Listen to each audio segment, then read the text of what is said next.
Alors d'abord, les biens communs, pardon, d'abord les communs au sens de Ostrom, si vous voulez.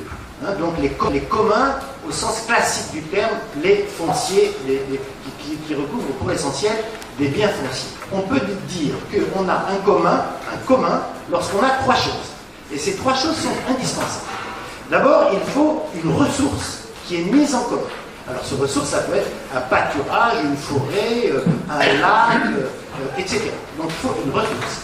Deuxièmement, autour de cette ressource, il faut une distribution des droits de propriété entre les différents participants en commun, qu'on va appeler les commodeurs. Ça veut dire que, comme on le verra, certains vont avoir un droit d'usage, de prélèvement, d'exploitation, de commercialisation, pour toute ou partie de la ressource. Sachant que tous ceux qui ont des droits ont aussi des obligations, parce que en général, là où il y a commun, c'est la raison pour laquelle il est tout à fait fondé que cette session se tienne avec dans une série de réflexions sur l'économie verte, etc.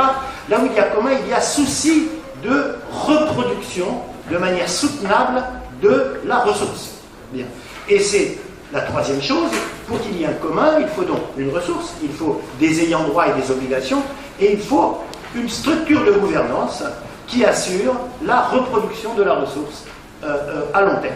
Cette structure de gouvernance, elle peut être informelle, hein, la communauté villageoise qui s'auto-surveille d'une certaine manière quant à l'usage du commun, qui vérifie que chacun respecte ses droits, mais ça peut être une gouvernance beaucoup plus organisée, éventuellement même policée.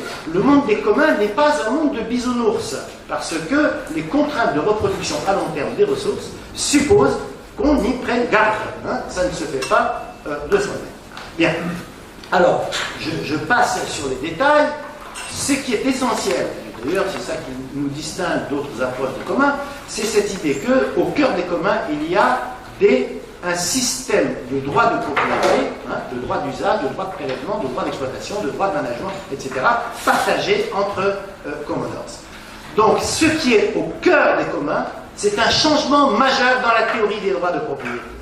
C'est-à-dire que les communs mettent fin, matérialisent et mettent fin à l'idéologie que le droit de propriété, c'est nécessairement un droit de propriété privé, exclusif, où le détenteur du droit de propriété détient tous les attributs. Ce qu'en français on appelle, enfin dans le droit latin, usus, abusus, fructus, etc. Voilà.